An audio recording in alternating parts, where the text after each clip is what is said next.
Good afternoon, everybody. Thank you for sticking with us. We are now towards the latter part of the day, our last panel of the day, and I appreciate everybody. This last panel is going to be moderated by Michael Mell. He's a Senior Director of Custom Indices at S&P Dow Jones Indices. And the panel itself, it's going to discuss the importance of mentorship and apprenticeship programs for the transitioning veteran. And that's going to be sponsored for our last panel here today is going to be sponsored by Apprenex. So again, without any further ado, I will turn it over to these gentlemen to talk about this very important topic. Thank you. Great. Thank you so much, Carl, and thank you to everybody at Apprenex. Really appreciate your support of this important issue and opportunity. So I'm Michael Mell. The reason I'm here is because I've had the opportunity to be a mentor to transitioning veterans for about 5 years due to the generosity of S&P Global's support of American Corporate Partners, which is an organization that pairs people in the civilian world or in the professional world with veterans who are transitioning out. So that's my experience, and that's what's brought me here today. But more importantly, we have an incredible all-star panel with deep experience and subject matter expertise in this realm. I should also say, I am not a veteran, but I did work for the Army for 2 years. So that's my experience and, if you will, integration with this world. So I'm familiar with a fair amount of things. In terms of our panel today, we have Gary Patton, who's a retired Major General, and he is at CACI, and he is the VP of Veterans and Military Affairs at CACI. We also have with us Romualdo Cisneros, and he is an outreach specialist and intake coordinator for the St. Louis, Kansas City Carpenters Regional Council. Finally, we have John Register.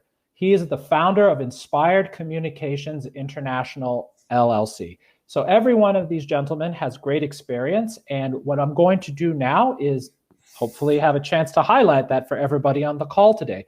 So we're going to start with Gary, then we'll move to John, and then we'll finally move to Romualdo, just in that order. It's not because I like anybody more or less, it's just that's what I'm seeing on my screen. So with that said and done, let me start with you, Gary.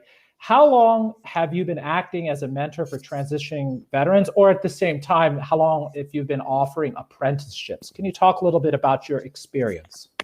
Yeah, sure thing, Michael. Thank you. You mentioned ACP, American Corporate Partners. I'd look at that as sort of an external mentorship program. My experience is mainly on the internal side, run inside our corporation. I work in, as you mentioned, a federal contracting company in a national security space called CACI, C-A-C-I.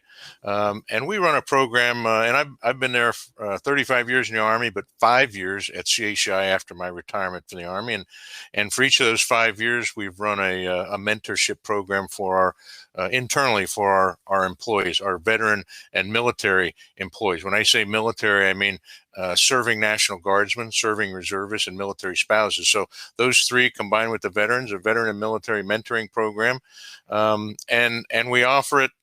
We offer that to two categories of employee. Number one, our newly separated veterans and military coming to us fresh out of the military and transitioning for the first time into the private sector, into the civilian workspace. We have a program called Veteran Transition Mentors, where we mentor those people specifically. They have their own needs. We can talk about that later. I've mentored maybe a half dozen folks over my 5 years in that category. And then we have a second category of veteran and military employees that need mentoring too. And I just call them our seasoned employees, but they're ones that are interested in professional development, career advancement, and need those sort of mid-career type of course changes and coaching advice and mentorship. And we got a program very similar to the other one, but really focused on those different interests. The newly separated veterans really focusing on integrating into the workplace, and the latter group more focused on, career type of issues. And, it's nice to lean on the seasoned veterans that we have in the company. We've got nearly 8,000 veteran employees, so we're never at a loss for mentors. And we enlist our mentors through the Veterans Employee Resource Group. It's an affinity group of veterans and military. A lot of companies have them out there, and that's where really the prime source of our mentors come from, to serve both of those two mentoree populations I mentioned. Phenomenal. I'm very familiar with CACI and that other lifetime working for the Army. I had a lot of exposure to the people from your firm. So great place. Great to hear from that. So John, let's turn it over to you. Yeah, if you could talk about how long you've been acting as a mentor and or if you've been offering apprenticeships. And is that a cello behind you, by the way? Looks great. Cannot hear you. I don't know. There's an audio issue. We're not hearing John. Sorry about that. Just turning on muting for a minute. That is a cello. I am a recovering cellist. I was a cellist in high school and in college, and I was a member of the United States Army for 6 years. And so the mentoring is I'll kind of back into the story a little bit. I wound up having an injury after serving in Operation Desert Shield, Desert Storm. And as I was training on the Army's world-class athlete program, I wound up misstepping a hurdle as a hurdler, dislocating my left knee, severing an artery behind the kneecap, and then 7 days later becoming an amputee. So I'm one of the 75% of those that are serving have served in combat that did not get injured in combat. So the mentoring comes in later on after winning a silver medal in the Paralympic Games in Sydney, Australia, was to build out the Paralympic military sport program for the United States Olympic and Paralympic Committee, also a veterans program as well. And I'm now also working as an advisor to Roberts and Ryan advisors. So one of those things that we're doing with Roberts and Ryan is making sure that we do have apprenticeship programs. We do have those programs for our servicemen and women to come on board to really learn what's going on in the not only the private sector, but see how they can make those inroads for them. With the Paralympic Military Sport Program, I actually looked in the chat and we have Carrie Ortiz who's on. And Carrie is another injured veteran who came back from a service as well and was hit by a drunk driver. Above the knee, below the knee amputee, became the best libero in Paralympic sport, coming through some of the programs that I was able to put forth together. And so we see how she is now a leader in the community. So we've been doing this. I've been doing this for like 15 years plus now. That games turned into Warrior Games that most people know about now. And also I went to England and turned it into Prince Harry's Invictus Games that he runs as well. So we see the mentoring that we can do, whether it's an apprenticeship programs, whether we're leading by example, we can really help veterans engage and see that there's not only life after the military, but they can have a very powerful way that they can show up as well. So I'll turn the comments back over to you, Michael. That's phenomenal. And your story is incredibly inspirational. And I would hope that for our audience, despite whatever situation you can find yourself in, if a person of John's caliber can get to where he's arrived, despite the challenges that he's gone through, you'll be able to do it as well. He should serve as a great inspiration for all of us. So thank you for that incredible story, John. So let me transition now over to our next guest. So Romualdo, I hope I'm pronouncing your name correctly. I'm trying. If I'm not, just let me know. And what we'd like to do is hear from you about your experience as a mentor for transitioning veterans, and if you've also been doing apprenticeships. And I think we just lost him, if I'm not mistaken. So, all right, we'll roll with it. It's okay. Side note, John, I had the honor of meeting General Shinseki when I worked for the Army a while ago. Obviously, you can relate to him and then some, right? Well, General Shinseki, first telephone call when I was in the hospital. And he was the one that helped me really get in there to get the money through Congress for that world-class for the military sport program. So yeah. Wow. All right. We're all connected. There you go. We're connected. So now what I'm going to do is I'm going to transition to the next question, and I'm going to turn that over to you, Gary, and then I'll ask it of you again, John.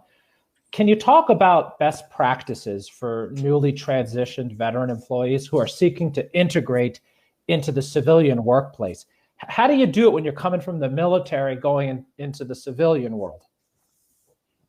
Yeah, so, of course there is, we'll get to mentorship in a minute. It's sort of a redundant and layered system. All our new employees go through an onboarding process. Mentorship is on top of that. Of course, mentorship also is on top of supervisors and peers in the workplace and that sort of thing. But a mentor is somebody, that we really look at as outside of that direct reporting chain, somebody who can coach, assist, and advise the new employee. And what are the kind of things we're talking about? Well, we're talking about just some basic integration into the company. Learning the business terminology. is one thing. I mean, I can give you, I still am learning business terms every day, and I've been in the company over 5 years. Words that we never have heard before in the military. So just kind of understanding the lingo is important. Number two, understanding the operating systems and the processes. I remember I needed a mentor in one of my first days just to fill out my time card. We don't do time cards in the military. so having that advice and coaching, I mean, maybe it's not something you're comfortable going to your supervisor with, but you can go to somebody else that can help you in the process. Understanding, the professional development programs, understanding our human resource information systems. Those are things that don't necessarily come instinctively, because there aren't there's not a good parallel to what we have experienced in the military. So those are the kinds of things that we see our newly separated veterans and our new hires that are coming to the company that we can help them with integration. How do we do it? Well, a best practice that we've started here in CACI over the last 3+ years is we start out with a welcome letter. It's a note from me via email to every new military and veteran hire, and in that note, we introduce them to the general aspects of our veterans program. We invite them with links to join our Veterans Employee Resource Group, which again is over 500 members, 6 chapters around the world, and an affinity group where you gain a sense of purpose. A lot of our chapters are involved in veterans and military community service volunteer projects and that sort of thing. The things that our veterans are interested in and very good at and dedicated to. And then we also encourage them with links to join the mentorship program. And I make a real hard push for those that have newly separated and explain them the benefits of the mentorship program. Behind the scenes, we're also enlisting mentors. You can't have a mentorship program without mentors to cover down on the mentees. So we're always enlisting and seeking mentors internally from our Veterans Employee Resource Group and other employee groups to serve as mentors. So I'd say the best practice there is early and frequent engagement. Of course, you can't bombard somebody in their first days in the company, but a helpful note with information and links and contacts is it really goes a long way.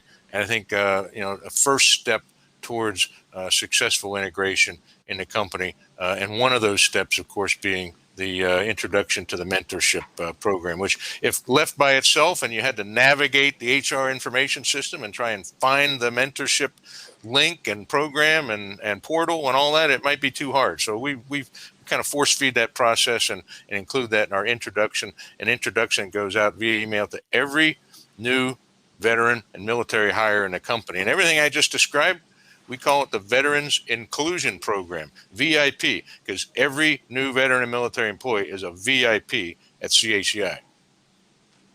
Reach out and say hello. That's what's important. Got it. So, Romualdo, I know that you just joined us. We're going to go to you in one moment. I hope that's okay, because we're on a roll here. And what I wanted to be able to do is turn the question to John to talk about best practices for newly transitioned veteran employees who are seeking to integrate into the civilian workplace. After that, I'm going to ask you to talk a little bit about your experience, and we'll catch you up and we'll keep going, and don't worry about it. So let me turn it over to you, John. Can you guys hear me? Absolutely. Oh, yeah. We got you 5 by 5. There you go. Okay, I figured it out.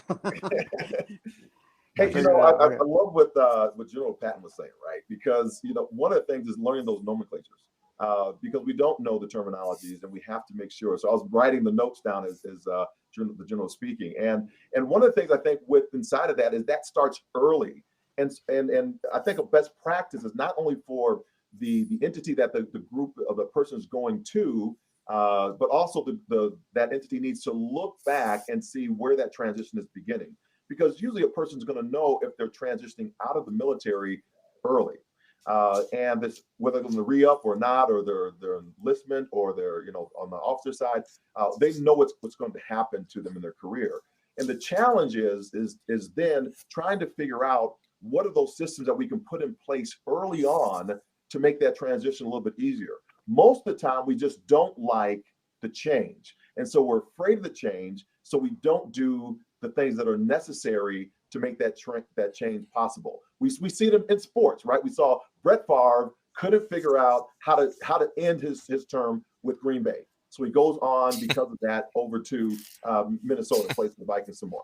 Because we don't know how to make the transition because we only have one identity. And I think the best practice is begin to look at other things in your life that you love doing that's outside of the military, and begin to align those passions with something that you want to do. The TAP program, I think, is a very good program. I came through it, and they taught me some really great skills. Number one, go on some interviews to jobs you don't want, to practice for the job that you do want. And I thought that was really great. And so with the military sport program, I was able to integrate that with those transitioning service members, saying, how many interviews have you been on? If you haven't been on one, what are you waiting for? Get out there and make that happen. I think another thing is with the with Robertson Ryan is one of the things that they have done. That I was just talking to their group of interns that just came in, was making sure that the skill sets that they were bringing into the organization was valued, because they do have something. You don't have to sit back and have kind of what is it, the imposter syndrome. You have some information, you have some value that's there. You need to write some of those things down to make sure that you're bringing that forward with you all the time, because people are it's kind of like the the proverbial the 8th grade dance. You got the businesses over here, that's like the girls and the guys, and you got the other person that's trying to get the job that's over here, and never the two shall meet. I want to go talk to them, but I don't know how to talk to them. Do I talk to them? And then you get to the dance, and then you're doing the awkward holding each other's hand as you're doing this dance with them. So we had some really great success with Robertson Ryan. Just a few things that I was taking note of. Mike Huzak, he was a Merchant Marine Academy, and he comes to Robertson Ryan. His first year, last year of law, is in school now at Bank of America as an investment banker. So we see him moving forward. We have Laura Chan, who goes through the internship program and is now a full-time employee for Robertson Ryan, and she was in the Navy. Fluent in Mandarin and Chinese, another great thing as the markets are opening up. So she can do that. And so there's a skill set that's there. We have Junaid Lamandi. So he goes through the intern program, is now enrolled at Berkeley for his MBA. So there are things that we can do and make sure that we're tracking them as another best practice all along that process, whether it's through an employee resource group, a business resource group, other affinity groups that might be out there. We should be tracking those veterans through all of those best practices that we have, and then follow each other, right? Companies, businesses can actually look at what somebody else is doing and say, that's a great idea. We want to do that too. So it's more than just saying, thank you for your service. It's like, okay, now once we thank you for your service, how are we going to help you in the next part of your service? So I'll turn it back over. Oh, in fact, Gary's got his hand up. So. No, just real quick. I know, Michael, you're going to Mo here, but real quick to capitalize on one thing John said was another best practice. Again, you've been talking about a lot of external mentoring and tracking internally in the company. One of the best practices that we've just implemented here in the last year is a veterans only discussion forum. We call it a safe space. It's on SharePoint. It's moderated and controlled by our Veterans Employee Resource Group, but any veteran in a company can join it. And we have identified discussion forums where you can post things. We started this when we saw all the troops withdrawn from Afghanistan, and we knew veterans were having a hard time with that. I spent 18 months of my life in Afghanistan. It was a lot of anguish seeing what was happening in the withdrawal from Afghanistan in the last month or two. And so we opened a discussion forum called Reflections of Our Afghan Service. And so our employees who are Afghan veterans were free to comment there on things that were bothering, things they were thinking about. We've also opened another discussion forum, safe space, called Reflections on 911. As we hit the 20th anniversary of 911 just a month plus ago. So this is just another best practice. We've just started it here in the last couple of months, but we've seen a lot of energy about it. And our veteran employees are appreciative of having this sort of safe space that they can go to, relate with one another. We have an outreach team within that discussion group that is standing by to go out and help veterans that are in need. We post resources from the from the VA in that discussion forum and all that. Again, as a resource and a safe space for our veteran employees, and just kind of another form of mentoring, if not mentoring, but at least, human interaction with a common cause. Thank you, Gary. Side note, I was with 2 veterans at our safe space. Don't tell anybody, but it was a cigar place. That's how that was the way we did it. I felt very safe there myself, just so you know. So what I want to do, also side note with what both John and Gary were saying, ACP, yes, it's a plug, but it's also true. They often help with a lot of these matters. So if you're a veteran who's coming into the private sector or looking to do that and to get great tips, like what John was saying, to apply for a job that you never would want to go to, and just because you're going to get that kind of practice, et cetera, things like that, I definitely encourage everybody here to check out ACP. It's there for you. Trust me, because I'm there for you through ACP as well. But Romualdo, did I pronounce that correct? It's Romualdo, but you can call me Mo. Mo's just Mo it is. I like it, Mo. Yeah. So if you could just tell us a little bit about your experience as a mentor or offering apprenticeships, and about a little bit about what you do professionally, any experience you have at the military, just a quick overview of who you are so everybody understands it. And then if you're okay with that, once we hear from you, we all really would appreciate learning from you about your position on best practices for veterans that are coming out and going into the private sector. Does that sound good? Yeah, that's fine. Let's do it, like Mo. I said, I work for the Carpenters apprenticeship here in Kansas City, and we're part of the regional council. We just shifted and merged with Chicago Council, but we're part of the United Brotherhood of Carpenters, UBC. So we're a nationwide organization. I work for the union basically, and we're all over the United States, even into Canada also. So my background is I was an apprentice 24 years ago, and I've been teaching now on a full-time basis and mentoring and going out and doing career talks and recruiting for our carpenter apprenticeship, basically because we have so much work in town and the workload is getting tremendous right now. We're in a standstill because of the supply issue. But anyway, we're always looking for the other opportunity to recruit good people to entice them into this union, because it provides good benefits, provides good training. So that was the hook with me years ago. I was an Army reservist for 14 years and simultaneously did the Army Reserves and the Carpenter Apprenticeship at the same time. So I carved out 2 pathways. So a lot of times, even the National Guard and Army Reserves are trying to entice members who are currently serving to do a trade, or in this case, I had no idea that carpentry was a part of the Army service.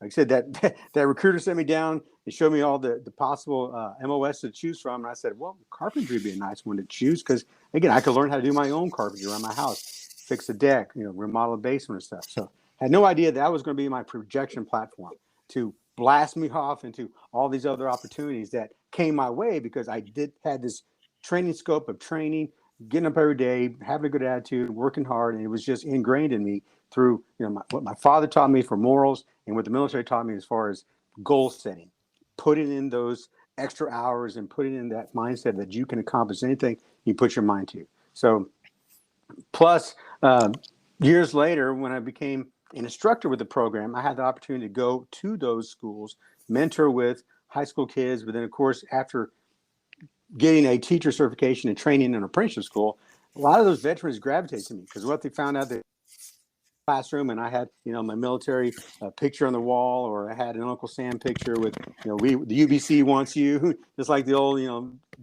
Uncle Sam wants you. He's got a hard hat on, so a lot of them are like, what's this, Mo? And I explained to them I was in Army Reserves, and they're like, wow, you get guys from all branches of service. But they would gravitate to me because they felt comfortable. I was a veteran. We had this esprit de corps to kind of joke and kind of talk and kind of, I found out later on they confided a lot of information that they wouldn't confide with somebody else, because they felt more comfortable that I was in the trenches just like they were, and no matter what other branch of service they were in. So a lot of times they gravitated to me because they say, hey, +2, I was one of those high speed soldiers that, at the point in time, if I got in the reserves, I figured, okay, might as well make a career out of it. 2 career paths at the same time. So I jumped ahead and was in E7 when I got out of the service after one tour overseas in 2003, which took me, 12 months in active duty service. But then again, I realized that perspective of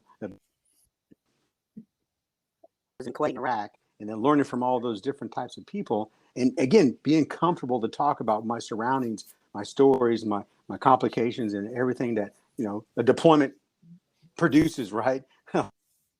It's a lot of, you know, late nights away from your spouse. And a lot of times these guys would confide in me, man, Mo, I was there on the front lines and having to worry about my family back home. And I related to them. So I feel everything I've done is to help people in the same boat I was in deployments, in decisions, trying to figure out what to do with their lives, taking some of that training that they've taken into account through the military and use it to produce a career field into something they really like. Something you mentioned earlier, John, about something you really like. That's what I try to trigger. You have to be passionate about what you do. You have to enjoy what you do. And then, of course, in turn, that it produces a good mindset about what attracts other people to you. You know, what attracts other people to me is they see me a positive person. You know, I get up every morning. I still get up at 3:30 in the morning to do PT every single morning. Sometimes I miss it. Sometimes I don't do it. And I regret it the next day. I regret it the next morning. But they're like, wow, why do you still do that? Because it's just ingrained in me. You know, it makes you feel good. It jumpstarts my day. And they're like, 3:30 in the morning. What time do you go to sleep? I said, 10 o'clock. They're like, you get less than 5 hours. That's just what I'm used to. You know, if I sleep in too much, I feel like I'm too tired. But anyway, I still tell them, you know, those days of hard charging and climbing hills and running down through obstacle courses and breathing, you know, CS gas, it was great. And that's kind of the camaraderie I have with those guys. Because like I say, we share stories and different things we've done. But anyway, now fast forward, been an instructor for 14 years with the apprenticeship program and 27 years as a carpenter. I have a program now. Are you guys familiar with SkillBridge? The DoD SkillBridge? Okay. I partnered with them. Okay. SkillBridge is a DoD site where you guys were talking earlier about, you know, transitioning from to a civilian career. As well as I do, you know, before the EST out of the military service, they have 6 months that they can do some type of career goal setting or actually do an internship. Ours is considered a pre-apprenticeship. So they come into our organization based. No, they don't have to have a construction background, but I interview them. But see, they contact SkillBridge and they seek us out into different areas of the country because right now I'm collaborating with all the military installations in Missouri and Kansas. So I don't know if you guys are familiar with Fort Leonard Wood, Missouri, Fort Leavenworth, Kansas, Fort Riley, all those different areas. So my scope is from all the way from the eastward, St. Louis, all the way to western Kansas, where Fort Riley is. So all those different military installations I coordinate with. So in case there's military people who are interested, they seek us out. They ask us, you know, what this program is. What we do is we partner them with a signatory contractor, which is a construction company that they can work through and do a 6-month pre-apprenticeship with. And so they can choose 3 different crafts. They can choose traditional carpenter, which now we have interior systems and bridge hands and pile drivers, or which is a combination of ironworkers / machinists and also floor layers. So they do floor covering. So all those different trades and all those different contracts provide of pre-apprenticeship or on-the-job training. So they can get that 6 months of training. And of course, I give the contractors, it doesn't cost them because again, that service member is still under contract from Uncle Sam to be paid by. And when they're done, the end game is to hopefully get them contracted and get them an apprenticeship with that organization, with that company. So it's seamless. So Monday morning, they could still be drawing their paycheck from Uncle Sam and pay difference to the contract's over. Tuesday afternoon, boom, they're signed up with the contractor, earning, learning, and working for them. Now, they work for them 6 months, so the contractor knows what their abilities are. And my premise is sometimes contractors don't know what they have when they have a service member. You know, they have somebody that's going to show up on time. You got somebody that's going to be there with a good attitude. You got somebody that doesn't have to take a lot of orders because they're used to direct contact, used to maybe even being in a leadership position. So they flourish. You know, I tell them, so look, you're not going to have to worry about that guy showing up. You're not going to have to worry about them being on time. He's going to be there with bells on, probably had PT that morning, probably drank 4 cups of coffee, and is ready to roll as soon as he hits the job site. You don't have to, you know, motivate them. They're going to show up there and be ready to work for you. And of course, that's the kicker. You know, I've had 3 guys so far start our program. You know, with COVID, I tried to get this jump started last year, but COVID had its own little mishap, it caused a lot of hiccups. So we officially started January of this year, and I have 3 guys in our area, and one's Navy guy, seaman. They were all stationed in different areas of the country, different areas of the world. One Marine was actually stationed in Okinawa, Japan. So we have a mutual agreement with SkillBridge that's still a legitimate organization. They're not just some fly-by-night place that guarantees, it's like you buying a used car. It comes with all kinds of defects, but ours is legit. I'm here. Matter of fact, the guy from Okinawa, Japan, flew over, however many hours. I think it's like a 10-hour flight or whatever, or more. He flies, hits his hometown of Murfreesboro, Illinois, because again, the agreement is they've sent him back to their home residence. Not wherever they want to go, is wherever their home residency is. So within that 6 months, back at home, they work for the contractor, earning and learning, but it's invaluable. You can't put a price tag on what they're learning on the job, because they're learning from our signatory contractors that actually work with apprentices. Now, again, the end game is for them to be an official apprentice full-time just as soon as they transition out of their contract. So the Navy guy, Jason Drennan, who signed up with us and is actually starting his program, did start it a month ago in St. Louis, Missouri, said he loves it. I mean, he wishes that, ahead of time, someone could have told him about this program, which he did. And like I said, all they do is seek us out. They go to that SkillBridge site, they look around the country, say, for instance, they're from St. Louis, or they're from Kansas City, or another gentleman, Blake Forsman, started his in Kansas City because his home residency was Overland Park, Kansas. So that's just like not even 30 minutes from where I'm at in downtown Kansas City. Amazing. Go ahead, Gary. I see Gary's got his hand raised. Yep, go ahead, Gary. Yeah, just to add and maybe put just a fine point on the whole DoD SkillBridge. Like Mo mentioned, it is a tremendous program. And the first step for anybody out there in the companies, you got to make an agreement and establish a memorandum of understanding with the DoD SkillBridge program manager. So that's first step number 1. And you have to provide them the type of work that you're going to use the interns in. There are certain criteria that have to be met in the type of work and that sort of thing. For trades like carpentry, as Mo mentioned, we bring them in our company as cybersecurity analysts, software developers, and HR specialists, you name it. I mean, it's basically unlimited. But there are some criteria of which positions get approved. For example, we can't put an intern in a position that's billable back to the government, as an example. That limits some of the type of work that we put them in. But anyway, it's a successful talent pipeline. We've been doing it for 3 years, and like Mo mentioned, when they finish the internship, they to be eligible, they have to be within 6 months of separation. When they finish and they separate and they complete the internship, you can hire them, and we're under no obligation to do so, but it works out for us. About 90% of our interns we hire. So it's a great talent pipeline, and I would encourage all the companies out there to do it. It's that kind of a built-in mentorship transition program, and just like the name says, it's the bridge overarching from the military to the civilian sector, and it's really effective. I encourage companies out there to jump on that if they aren't already sponsoring the SkillBridge internship.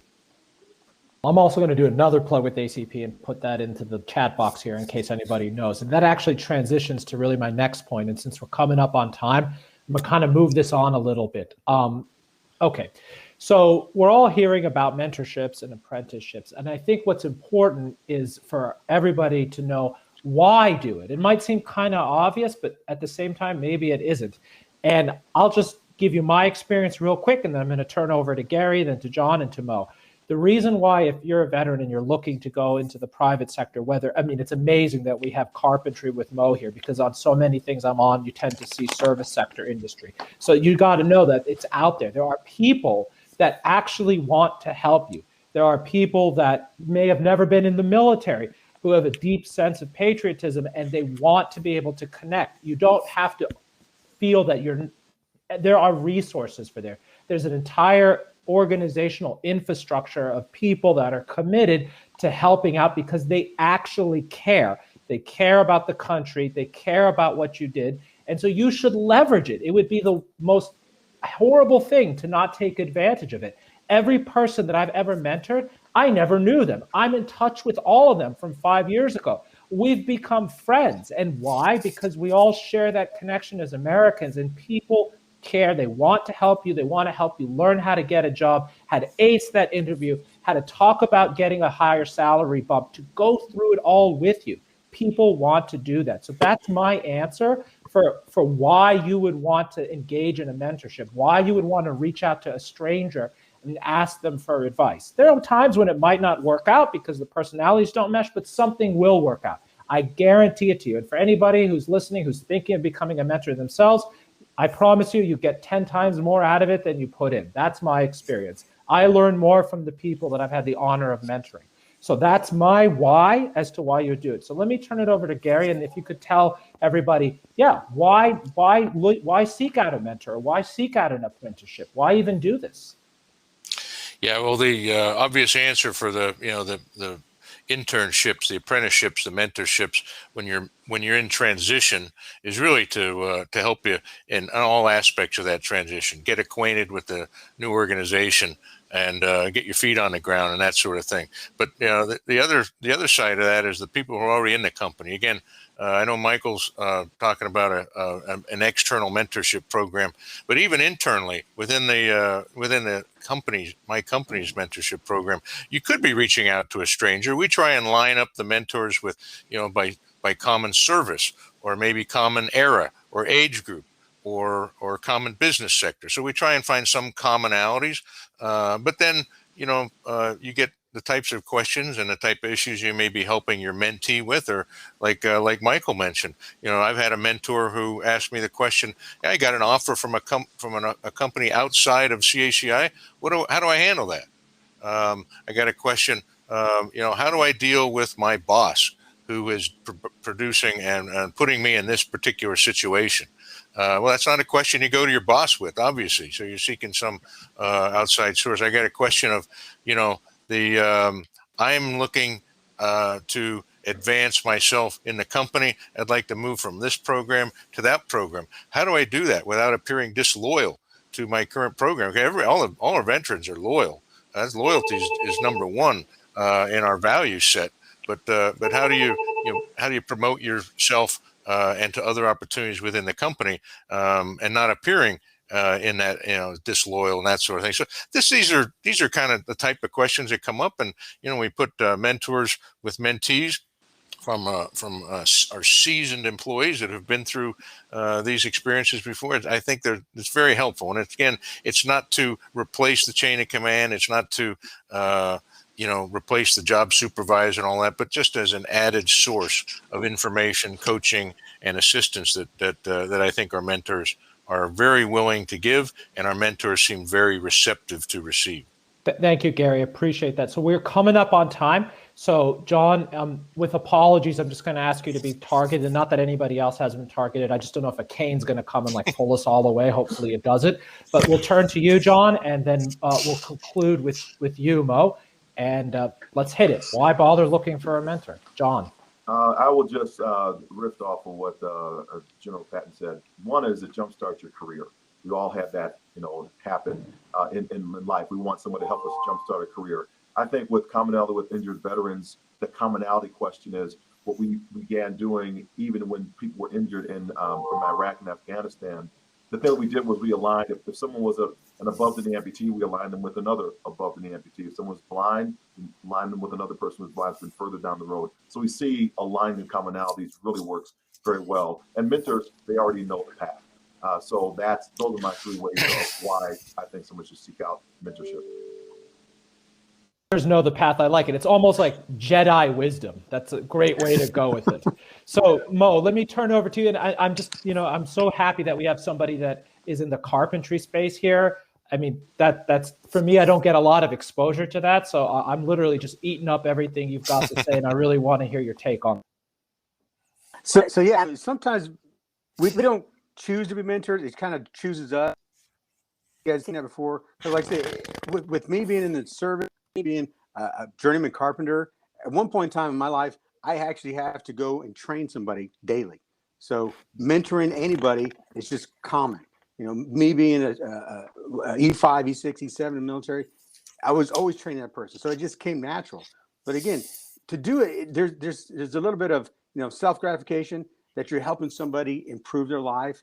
And either which way, for me, training somebody as an apprentice and helping them hopefully to grow up to be a really good craftsman, or when I was training soldiers, so that they can in turn, train the next person below them, and they can be looking back and say, man, I wish I was that person. Because I had mentors like that, people I looked up to, and I wanted to be just like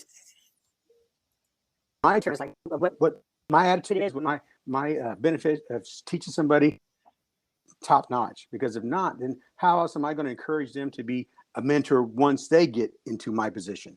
Because again, it's rotating all the time. Earning and earning, it goes hand in hand. I can't believe how many times that I was on a job site, training the apprentice who was day one, had no idea what was going on. But 2 years later, I mean, he's a hard charger. He's showing up every day working hard. And then, of course, I know guys now, to be honest, who I mentored 20 years ago, and they're following my footsteps. And when you see that, you're like, man, how is what doing a small task or something, and they grow with it, changes into somebody that's following your footsteps. How satisfying is that? I can name 12 people that in the past 20 years that actually followed in my footsteps, or I followed in their footsteps, and it's gratifying to see them grow into mature people that produce and actually mentor other people too. Again, one point example, I went to a high school years ago when I first started and did a program where we try to recruit out of high schools, like a job fair. Well, this one kid at one high school graduated, years later joined the Army Reserves. And active duty, I'm sorry. And then after 4 years of committing in the Army Reserve or active duty, he joined the Carpenter Apprenticeship, and kind of find out, just for me telling him that my pathway was pretty much what I did, he kind of followed suit. And it's so interesting that years later, he wanted to become a journeyman. He wanted to continue his education. And of course, when he was an apprentice, and then I had other apprentices who I knew that were prior service members, they gravitated to him also. And he mentored them just as well. So again, it's fulfilling to see that cycle of commitment. They want to become a good person, a good mentor. If someone mentors them, shines off of those examples of, hey, I can do this, so can you. But it takes somebody with commitment. It takes somebody that's willing to teach somebody, train somebody, mentor them, to have that lasting legacy that what you do influences other people. So amazing. Brain that it makes you feel good after the end of the day. Great. So I'm going to conclude by, first of all, thanking our incredible panelists. And I hope everybody listening here, if you're thinking of being a mentor, you can hear how much you get out of it. If you're looking for a mentor, realize, take a step back. We have a major general who's in the defense industry. We have a communications professional who overcame an injury. And we have a carpenter and a person that made an entire, if you will, infrastructure for people that want to build. And then we have somebody who wasn't even in the military and works in financial services. If that doesn't show you there are people who want to help and who are there for you, honestly, nothing will. So hopefully this is a clear example, and just by seeing it, you don't have to believe anything that I've got to say. So I hope that each of you who've attended today have gotten something out of it. Again, thank you to our incredible speakers. All three of you, if you're ever in New York, come to my safe space. We'll have a cigar. It's on me. I promise you, you'll be perfectly safe. It's good. And I think that concludes it for today. So I see George, you're on the line. You've got a tie on. I'm a little ashamed I don't have one myself, but it's okay. And let me just turn it over to you. Excellent. No judgment at all. No ties required. Thank you so much, Michael. And thank you to all of our panelists on that last panel. Amazing job. Apprenticeships and mentorships are just crucial for the military community. I thought that was a really valuable panel. Thank you all so much. And thank you as well to our entire slate of speakers. We had a lot of great folks join us, and really appreciate everything.